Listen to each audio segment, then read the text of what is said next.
chopping broccoli might seem like a pretty basic task, but actually how you do it and when you do it can make a big difference in its nutritional value. We're gonna start with how you should chop your broccoli just so you're preserving the stem. So first I just chop it all off of the stem, and I am going to take, you can use a peeler to do this, but I've got my chef's knife and that's just what I'm gonna stick with for right now. Whoops.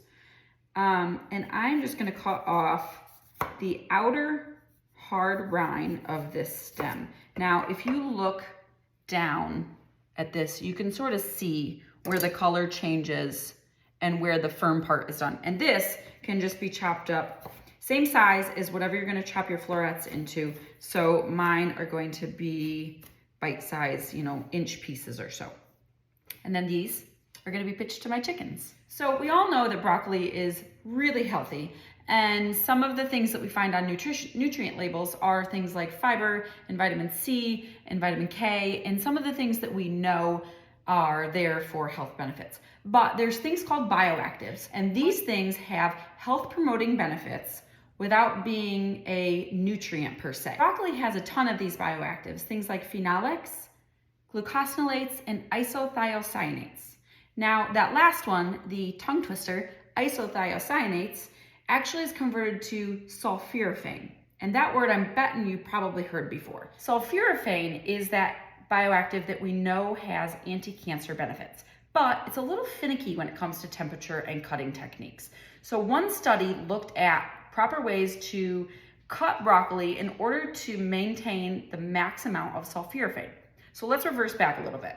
Remember, sulforaphane is an isothiocyanate, but it's not found in broccoli just like this. Sulforaphane sort of has to be like pried out. It's stored in something called glucoraphanin, and in order to get out of that, it has to be acted upon by an enzyme called myrosinase. And once myrosinase has acted on the glucoraphanin, then sulforaphane can be absorbed and becomes more bioavailable to the body.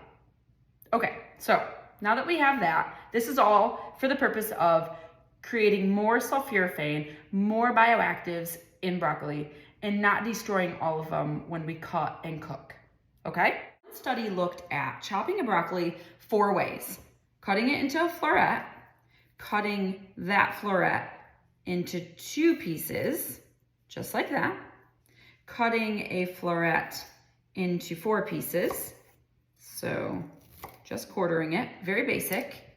So we have a quarter, a large floret, and then 1 cut into 2. And then the last method of cutting that this study looked at was chopping into, this is gonna get messy, chopping into like eraser size pieces. So here you are looking at the 4 different styles of cutting that this study looked at. So we have 1 floret, a floret cut into 2, a floret quartered, and a floret cut into eraser size pieces. So to cut it properly, to make sure that we maximize the nutrition, the study found that quartering a floret, so it's really, really appropriate like bite-sized pieces, quartering a floret was best if you were going to eat the broccoli like pretty immediately.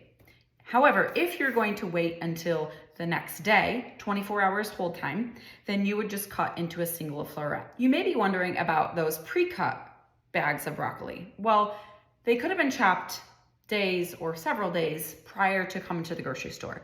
So my suggestion for you is, if you're choosing convenience, which sometimes we do, then make sure that you're choosing the best if used by date that's out furthest from the day that you're purchasing. So you have the longest shelf life, which roughly correlates to maybe when it was chopped. Well, heat actually affects sulforaphane content as well. And I bet you guessed that. The best way to preserve the sulforaphane content is actually to steam it. The heat, just a little bit, helps to enhance the sulforaphane, but too much and you're gonna start to degrade it. So try the method of cutting into florets, throwing it in the steamer, and cooking it until you get that bright green, like right before it turns, and then you know it's gone too far. This will take between 2 and maybe 5 minutes in a steamer basket over the stove. So basically, if you're looking to maximize the sulforaphane content, you'll want to use quarter-sized broccoli pieces. If you're looking for overall bioactive content, and not in particular sulforaphane, and you have the time to prep, cut it in larger florets 1 day in advance. Okay?